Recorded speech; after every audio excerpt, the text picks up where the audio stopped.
সামিলি, এই সামিলি,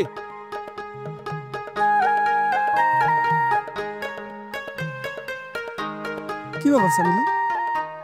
তুমি আমারে দেখার পরে একদম চুম্বকের বিকর্ষণ শক্তির মতো অন্যদিকে চলে যাচ্ছ কিসের জন্য? বিষয়টা কিন্তু আমি সেটা মাইন্ড করেছি।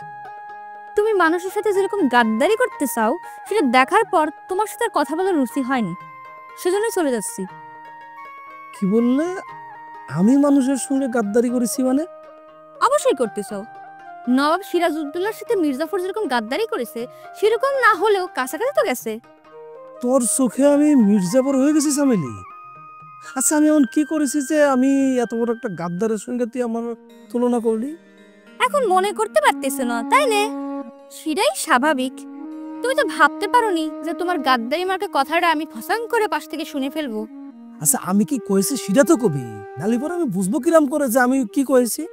যে প্রেম কুমার তোমাদের ভালোবাসে বলে তোমাদের বিপদে আপদে ঝাঁপাই পড়ে, সেই প্রেম কুমার সম্পর্কে তুমি স্যার কাছে কি করলে? যে প্রেম কুমার হচ্ছে একটা ফাউল ছেলে, ফুটু টাকার সাংবাদিক, লাখ টাকার পাওয়ারে নাকি তার মাটিতে পাই পড়ে না।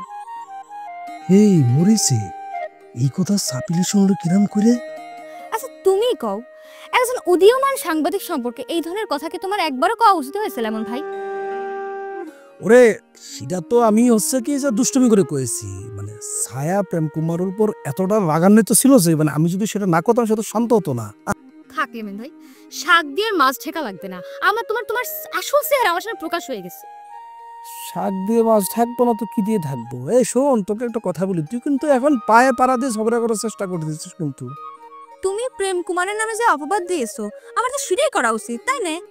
না, সেটা না হয় আমি মাইনে লইলাম, কিন্তু আমি একটা জিনিস কিন্তু মানতে পারতেছি না, যে আমি কিছু করলে তো প্রেম কুমারে কয়েছি, তো সেটার জন্য তুই এত রিয়াকশন দেখাচ্ছিস কিসের জন্য?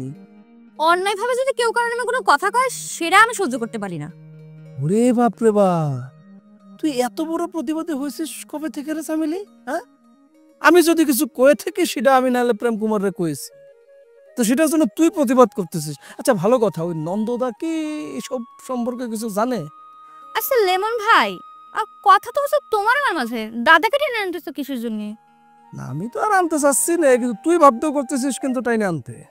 ঠিক আছে, আমি তোমার কাছে ক্ষমা চেয়ে নিচ্ছি। কারোর প্রতি অন্যায়ের প্রতিবাদ করা আমার বড় ভুল হয়ে গেছে, আমাকে ক্ষমা করে দাও। না না, ক্ষমাশালী পরে তো অবশ্যই ক্ষমা করতে হবে, কোনো অসুবিধা নেই। তা তুমি কোথায় যাচ্ছিলে জানো? বাড়ির দিকে যাচ্ছিলাম। যাও।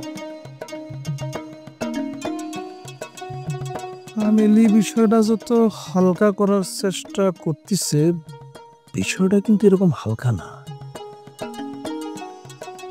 এটার মধ্যে নিশ্চয়ই কোনো কাহিনী আছে।